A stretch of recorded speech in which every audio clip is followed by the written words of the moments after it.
Hello friends, എല്ലാവർക്കും നമസ്കാരം. Craft വില്ലേജിൻ്റെ പുതിയൊരു വീഡിയോയിലേക്ക് എല്ലാവർക്കും സ്വാഗതം. അപ്പോൾ നമ്മളിന്ന് ചെയ്യാൻ പോകുന്നത് വളരെ സിമ്പിളായിട്ടുള്ള ഒരു ബോട്ടിൽ ആർട്ടാണ്. അപ്പോൾ ഇതുപോലത്തെ ബോട്ടിൽ ആർട്ടാണ് നമ്മളിന്ന് ചെയ്യുന്നത്. അപ്പോൾ ഇത് ചെയ്യാനായിട്ട് എന്തൊക്കെയാണ് ചെയ്യേണ്ടതെന്നുള്ള കാര്യങ്ങളും അതുപോലെ തന്നെ എത്ര സിമ്പിളായിട്ട് ഇത് ചെയ്തെടുക്കാമെന്നൊക്കെയാണ് നമ്മൾ ഇന്നത്തെ വീഡിയോയിൽ പറയുന്നത്. അപ്പോൾ നമുക്ക് വീഡിയോയിലേക്ക് കിടക്കാം. അപ്പോൾ അതിന് മുമ്പായിട്ട് നമ്മുടെ ചാനൽ സബ്സ്ക്രൈബ് ചെയ്യാത്തവരുണ്ടെങ്കിൽ സബ്സ്ക്രൈബ് ചെയ്യാൻ മറക്കരുത്. അതോടൊപ്പം തൊട്ടടുത്തുള്ള ബെല്ലൈക്കൺ ഒന്ന് എനേബിൾ ചെയ്യണേ. നമ്മളിന്ന് ഇതുപോലെ സ്ക്വയർ ടൈപ്പ് ആയിട്ടുള്ള ഒരു ബോട്ടിലാണ് എടുത്തിട്ടുള്ളത്. അപ്പോൾ ഇതിലേക്കാണ് നമുക്ക് നമ്മുടെ ഔളിനെ വരയ്ക്കാനുള്ളത്. അപ്പോൾ നമ്മൾ ആദ്യമായിട്ട് ചെയ്യേണ്ട കാര്യം എന്ന് പറയുന്നത് നമ്മുടെ ഇതുപോലത്തെ, ഇപ്പോൾ ഞാനിന്ന് ഗ്രേ കളറാണ് യൂസ് ചെയ്യുന്നത്. അപ്പം ഫസ്റ്റ് ഗ്രേ കളറാണ് കംപ്ലീറ്റ് ആയിട്ടൊന്ന് കൊടുക്കുന്നത്. അപ്പോൾ നിങ്ങൾക്ക് ഇതിനടിയിൽ വേണമെങ്കിൽ വൈറ്റ് ചെയ്യാം, അതിന് മുകളിൽ ഈ കളർ യൂസ് ചെയ്താൽ മതി.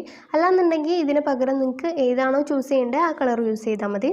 അപ്പോൾ ഞാനിന്ന് എന്തായാലും ഗ്രേ കളർ കൊടുക്കുകയാണ്. അപ്പം ഇതൊരു കോട്ട് ചെയ്തിട്ട് നമുക്ക് നോക്കിയിട്ട് പിന്നെ നെക്സ്റ്റ് ഒന്നുകൂടെ ചെയ്ത് കൊടുത്താൽ മതി.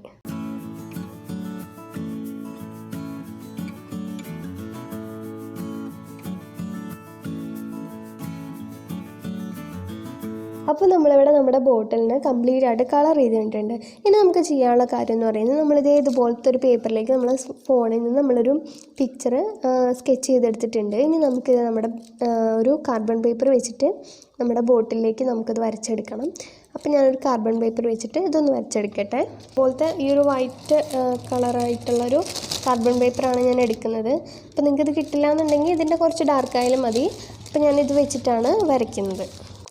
അപ്പോൾ നമ്മളിതുപോലെ നന്നായിട്ട് കാർബൺ പേപ്പർ വെച്ച് നമുക്കൊന്ന് സെറ്റാക്കിയതിന് ശേഷം നമുക്കിതിൻ്റെ മുകളിലൂടെ പെൻസിൽ വെച്ച് വരച്ചു കൊടുക്കാം.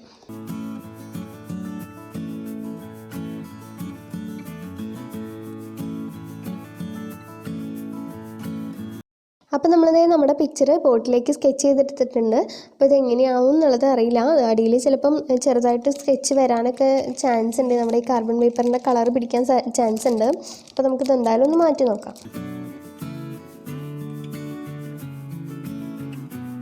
അപ്പോൾ ഇതുപോലെ നമ്മുടെ മൂങ്ങയുടെ പിക്ചർ കിട്ടിയിട്ടുണ്ട്. അപ്പോൾ നമുക്കിത് നമ്മൾ വിരൽ വെക്കുന്ന ഭാഗത്തൊക്കെ നമ്മൾ ഇങ്ങനെ പിടിച്ചിട്ട് വരയ്ക്കുന്ന സമയത്ത് ചെറുതായിട്ട് കളർ വന്നിട്ടുണ്ട്. അവിടെയൊക്കെ നമുക്ക് ഒന്നുകൂടെ ഒന്ന് ഗ്രേ വെച്ചൊന്ന് ടച്ച് ചെയ്ത് കൊടുത്താൽ മതി.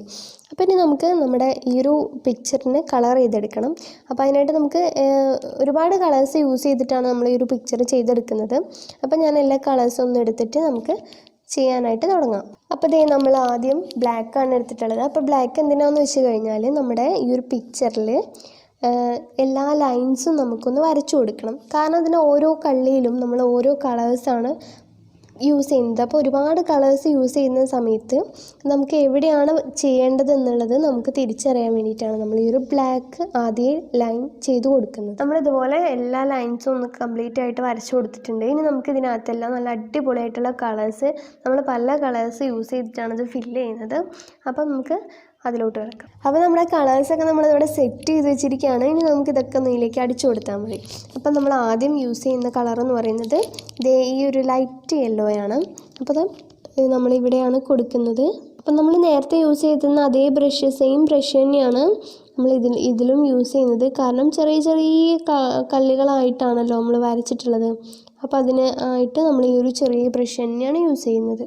അപ്പോൾ ഇനി കുറച്ചുകൂടെ ഡാർക്ക് ആക്കിയിട്ട് നമുക്ക് അതിന് തൊട്ട് താഴെയുള്ള കള്ളിയിൽ നമുക്ക് ചെയ്യണം. അതിന് വേണ്ടിയിട്ട് നമ്മൾ ഈ ഒരു ചെറിയ ബ്രൗൺ കളർ ഒന്ന് മിക്സ് ചെയ്തിട്ട് അടുത്ത യെല്ലോയിലൊന്ന് ടച്ച് ചെയ്തതിന് ശേഷം നമുക്കത് ചെയ്ത് കൊടുത്താൽ മതി. നമുക്കിതുപോലെ ഈ ബാക്കി കുറച്ച് കോളങ്ങളിലൂടെ നമ്മുടെ ഈ ഒരു കളർ തന്നെ നമുക്ക് ചെയ്ത് കൊടുക്കാനുണ്ട്.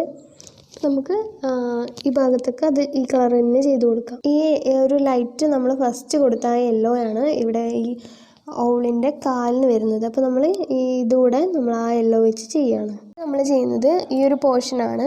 അപ്പോൾ അവിടെ വരുന്നത് ഈ ഒരു യെല്ലോയും അതുപോലെ തന്നെ ഓറഞ്ചുമാണ്. അപ്പോൾ നമുക്ക് കംപ്ലീറ്റ് ആയിട്ട് ഈ ഒരു യെല്ലോ കൊടുത്തതിന് ശേഷം അതിൻ്റെ പുറത്തൂടെ ഷെയ്ഡായിട്ട് നമുക്ക് ഓറഞ്ച് കൊടുത്താൽ മതി.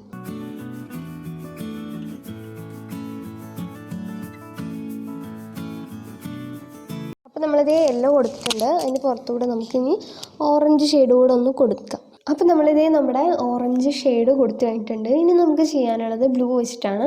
അപ്പോൾ ബ്ലൂ വെച്ചിട്ട് നമുക്ക് ചെയ്ത് കൊടുക്കാം. അപ്പോൾ ഞാൻ ഈ ഒരു ബ്ലൂ ആണ് ചെയ്യുന്നത്. അപ്പം കുറച്ച് ലൈറ്റ് ബ്ലൂ ആണ്. വേണമെന്നുണ്ടെങ്കിൽ ഇതിൽ കുറച്ച് നമുക്ക് വൈറ്റോ മറ്റു കളേഴ്സോ എന്തെങ്കിലും യൂസ് ചെയ്യാം, കുറച്ചുകൂടെ ഒന്ന് ലൈറ്റാക്കാൻ വേണ്ടിയിട്ട്. അപ്പോൾ ഞാൻ എന്തായാലും ഇതൊന്ന് കൊടുത്ത് നോക്കട്ടെ. എന്നിട്ട് വേണമെന്നുണ്ടെങ്കിൽ നമുക്ക് ലൈറ്റാക്കി കൊടുക്കുക. അപ്പോൾ ഞാൻ നേരത്തെ പറഞ്ഞതുപോലെ തന്നെ ഈ ഒരു നമ്മൾ നേരത്തെ കൊടുത്ത ബ്ലൂ കുറച്ച് ലൈറ്റ് ആക്കിയിട്ടുണ്ട്. നമ്മൾ കുറച്ച് വൈറ്റ് മിക്സ് ചെയ്തിട്ട് ഞാനിതേപോലെ കുറച്ച് ലൈറ്റാക്കി കൊടുക്കുകയാണ്. അപ്പോൾ ഈ ഒരു കളർ വന്നപ്പോൾ എനിക്ക് കുറച്ചുകൂടെ ഭംഗി തോന്നുന്നുണ്ട്, അതുകൊണ്ടാണ് ഞാൻ ഈ ഒരു കളർ ചെയ്യാമെന്ന് വിചാരിച്ചത്. അപ്പം ഈ ഒരു ബ്ലൂ കഴിഞ്ഞിട്ട് അതിൻ്റെ പുറത്തുള്ള ഈ ഒരു സർക്കിളിൽ നമുക്ക് ഇതിൻ്റെ കുറച്ചൊരു വയലറ്റ് ഷെയ്ഡ് വരുന്നൊരു കളർ കൊടുക്കാം. അപ്പോൾ ഇത് ഈ ഒരു കളറാണ് നമ്മൾ കൊടുക്കുന്നത്. ഒരു വയലറ്റ് മിക്സ് ആയിട്ടുള്ളൊരു ബ്ലൂ പോലെയാണ് ഈ ഒരു കളർ വരുന്നത്. നമുക്ക് ഈ ഒരു രണ്ട് ഭാഗത്തും ഈ ഒരു ഗ്രീൻ വെച്ച് നമുക്കൊന്ന് ചെയ്ത് കൊടുക്കാം. അപ്പോൾ നമ്മൾ ചെയ്യുന്ന സമയത്ത് നേരത്തെ നല്ല വെളിച്ചമായിരുന്നു, അപ്പോൾ നമ്മൾ വീഡിയോ ഈ ഒരു കംപ്ലീറ്റ് ആവുന്നതിന് മുമ്പ് തന്നെ കുറച്ച് ഇരുടായി വന്നിട്ടുണ്ട്. അപ്പോൾ നമുക്ക് ഈ ലൈറ്റിൻ്റെ കുറച്ച് പ്രശ്നമുണ്ട്, എങ്കിലും കുഴപ്പമില്ലാതെ കിട്ടുന്നുണ്ടെന്ന് വിചാരിക്കുന്നു. അപ്പോൾ നമ്മൾ നല്ല ലൈറ്റ് ഗ്രീൻ ആയിരുന്നു കൊടുത്തിരുന്നത്. ഇനി നമുക്ക് അതിലേക്ക് കുറച്ച് ഡാർക്ക് ഗ്രീൻ വെച്ചിട്ടൊന്ന് ഷെയ്ഡ് ചെയ്ത് കൊടുക്കണം. അപ്പോൾ നമ്മൾ ഷെയ്ഡ് ചെയ്തിട്ടുണ്ട്. ഇനി നമുക്ക് ബാക്കിയുള്ള ഭാഗങ്ങളിൽ ഒരു ബ്ലൂവും റോസും അതുപോലെ തന്നെ ഒരു മജന്ത കളറും ഒക്കെയാണ് വരുന്നത്. അപ്പോൾ നമുക്ക് അത്രയും ഭാഗങ്ങൾ കൂടി ഒന്ന് കളർ ചെയ്തെടുക്കാം.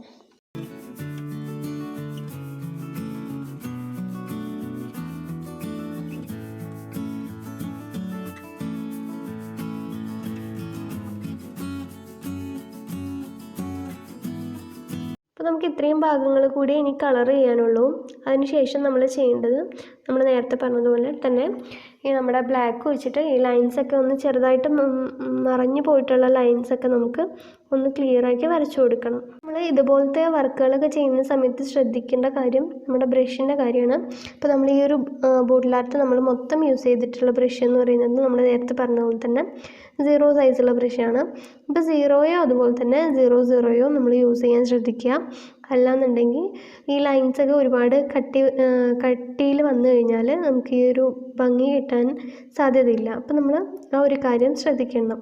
അപ്പോൾ നമ്മുടെ ഔളിൻ്റെ പിക്ചർ നമ്മൾ കളറിംഗ് ഒക്കെ കംപ്ലീറ്റ് ആയിട്ടുണ്ട്. ഇനി നമുക്ക് കുറച്ചുകൂടെ വർക്ക് ബാക്കിയുണ്ട്. അതെന്താണെന്ന് വെച്ചാൽ ഒരു രാത്രിയുടെ ഒരു മൂഡ് ഉണ്ടാക്കിയെടുക്കണം. അപ്പോൾ അതിനായിട്ട് നമ്മൾ ബ്ലാക്കും അതുപോലെ തന്നെ ഒരു ഡാർക്ക് ബ്ലൂ ഒക്കെ വെച്ചിട്ട് നമുക്ക് ഇത്രയും ഭാഗം ഒന്ന് നമ്മുടെ ഈ ഒരു സ്പോഞ്ച് വെച്ചൊന്ന് കളർ ചെയ്തെടുക്കണം. അതുപോലെ തന്നെ കുറച്ച് സ്റ്റാർസ് അവിടെ ഇവിടെയൊക്കെ നമുക്കൊന്ന് ചെയ്തെടുക്കാം.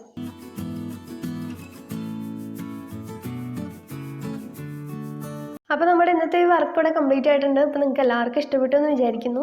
അപ്പം നമ്മുടെ വീഡിയോ ഇഷ്ടപ്പെട്ടെങ്കിൽ സബ്സ്ക്രൈബ് ചെയ്യാൻ മറക്കരുത്. അതോടൊപ്പം തൊട്ടടുത്തുള്ള ബെല്ലൈക്കൺ എനേബിൾ ചെയ്യണം. അതുപോലെ തന്നെ നിങ്ങളുടെ ഫ്രണ്ട്സിനും റിലേറ്റീവ്സിനൊക്കെ നമ്മുടെ വീഡിയോ ഷെയർ ചെയ്യാം. അപ്പോൾ നമുക്ക് നമ്മുടെ അടുത്ത വീഡിയോയിൽ കാണാം. അതുവരെ ബായ്.